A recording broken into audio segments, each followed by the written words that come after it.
E aí pessoal do YouTube, FoxWalker na área, e nesse vídeo analisar o 12º episódio da segunda temporada de Fear the Walking Dead, que foi lançado alguns dias atrás, levando em consideração momentos mais importantes, mais significativos, aquele lance que vocês já conhecem. Então vamos começar com essa análise.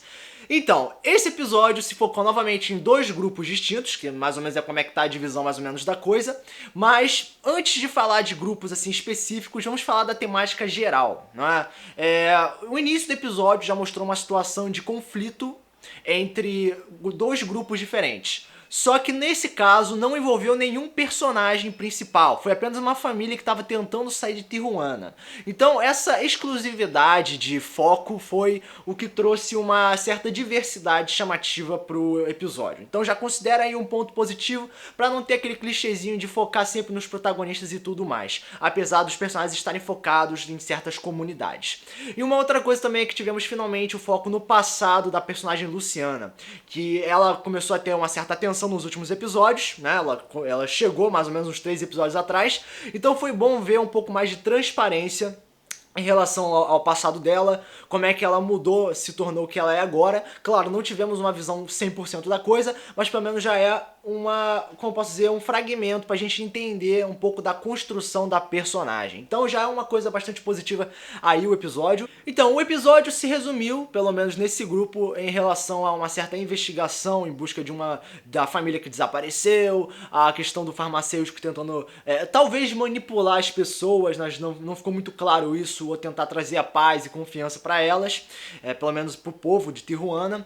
Então assim, não teve uma clareza ainda em relação ao objetivo daquele farmacêutico, mas eu acho que o ponto que mais deve ser comentado, ou que pelo menos que mais teve destaque, foi a questão do romance entre o Nick e a Luciana, que foi uma coisa bobinha, né? Foi mais ou menos uma coisa que até trouxe um certo humor, e eu acho que ao mesmo tempo que é uma coisa natural, né? Que é uma coisa até, como eu posso dizer, aceitável, porque o romance tem que ser assim, não precisa ser sério o tempo todo, tira um pouco da seriedade do The Walking Dead, né? Porque The Walking Dead é sempre uma coisa muito séria, sempre uma coisa sem humor. Então, assim, ao mesmo tempo que é bom, né, que traz, como eu posso dizer, uma novidade, uma exclusividade, fica difícil de ver aquilo e dizer, putz, tá rolando uma merda, mas vocês estão namorando, ficando, isso é legal. Enfim, dá pra ver que tá rolando um caos lá dentro, né, com outros grupos, e os caras estão se decidindo namorar e ficar, ao invés de tentar tratar da situação. Então, é como eu disse, ao mesmo tempo que é legal, traz um certo questionamento em relação às suas atitudes. Em relação ao farmacêutico, né, assim, como eu disse, não ficou muito claro quais são as verdadeiras intenções dele, apesar dele dizer toda hora questão de fé, questão de união e tal, que é uma coisa legal, mas pode ter algo atrás disso, né? Pode ter algum segredo que ainda não foi revelado, mas eu acho que teve um ponto que clareou mais ainda a sua tendência manipuladora, que foi quando ele falou pro Nick confiar nele como se ele fosse um filho. Aí é um lance interessante porque o Nick perdeu o pai, né, antes do AZ, então é um tanto interessante o farmacêutico usar esse ponto pra conseguir controlar o Nick, porque o Nick é meio sensível em relação a esse tipo de assunto e tal, mas de forma geral é somente isso, questão do relacionamento do Nick com a Luciana e a relação dele com o farmacêutico com a possível tendência de manipulação. Agora a gente vai comentar sobre a Madison e o grupo do hotel. The Walking Dead sempre focou em situações, como eu posso dizer, que é preciso trabalho de equipe, e como eu disse, sempre foca mais na tristeza, na depressão, do que realmente sorrisos, alegria e tudo mais. Mas no Fear the Walking Dead finalmente foi mostrado, junto ao trabalho de equipe, no caso de um novo grupo com os antigos personagens, momentos de felicidade, com eles sorrindo e tal, se divertindo. Então já mostra aí uma nova face do apocalipse zumbi, né? Que nem tudo é tragédia e tal. Teve até uma conversa com a Alicia, com um novo personagem lá, que tinha parece um irmão, ou um primo, ou um parente ligado a Tijuana. Então junto a isso teve uma ligação, né? Pelo menos de forma indireta, né? Uma ligação em grupos. Então, cara, foi muito importante esses momentos. Apesar de não ter muita exploração de realmente, como eu posso dizer, fatos importantes, é apenas algumas coisas secundárias que trazem um certo relaxamento para os personagens, momentos calmos. Então foi muito importante isso aí. Agora, junto a pontos positivos, é claro que teremos que ter o ponto negativo, que no caso foi tipo, do nada, né, uma louca esfaqueou o Strange. Ok, foi justificável, né, a mulher tava louca, ela perdeu a filha e tal, uma coisa que pode alterar a mente da pessoa, principalmente por ela estar num apocalipse zumbi. Mas isso não teve uma estrutura muito bem definida no último episódio, né? Ela apenas surgiu e meteu a facada no cara e depois foi embora.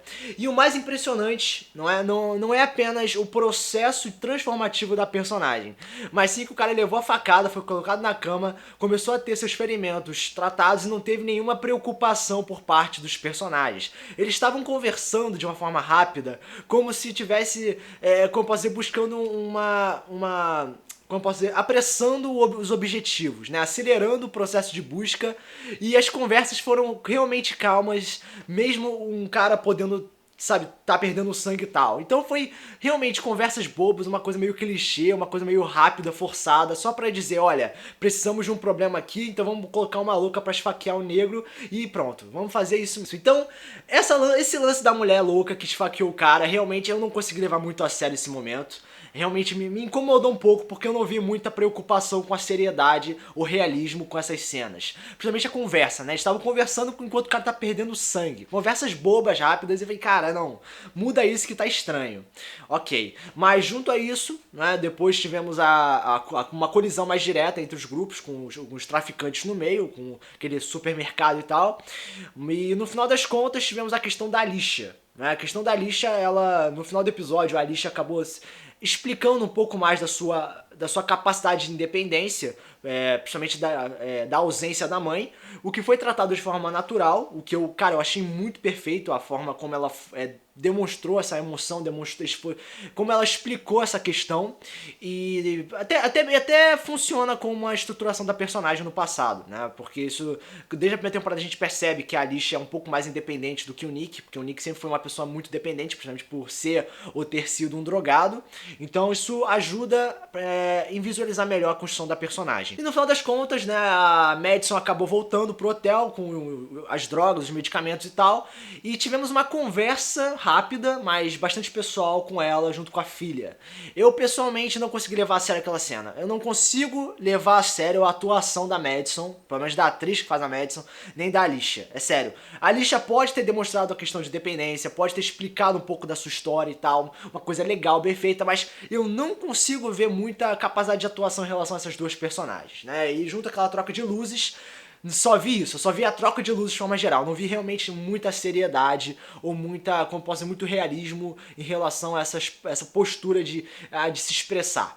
E no final das contas tivemos a aparição da Ophelia e do Travis, né, que realmente não foi muito bem explicado o que eles estão fazendo ou o que aconteceu com os personagens. Claro, será explicado nos próximos episódios, mas essa questão de anonimato traz uma certa dúvida ou curiosidade por parte do telespectador. Então assim, de forma geral foi um episódio mediano mesmo, um pouco até medíocre em relação à falta de acontecimentos pesados ou muito importantes. Então, como nota, vai ser uma nota 6,5, principalmente levando em consideração momentos bem apressados em relação ao Strange ser esfaqueado, ter conversas rápidas enquanto o cara tá perdendo sangue. Mas com ponto positivo, tivemos a naturalidade em relação à questão de relacionamentos e, como posso dizer, adaptação para a sobrevivência. Então 6,5, essa é a nota do episódio. Se você acha que a nota deveria ser maior, você pode comentar nos comentários, comenta mais no canal, compartilhar o vídeo, ajuda assim o canal a crescer. Então, esse vídeo, se você tenha gostado, foca sua comer para o próximo vídeo, valeu!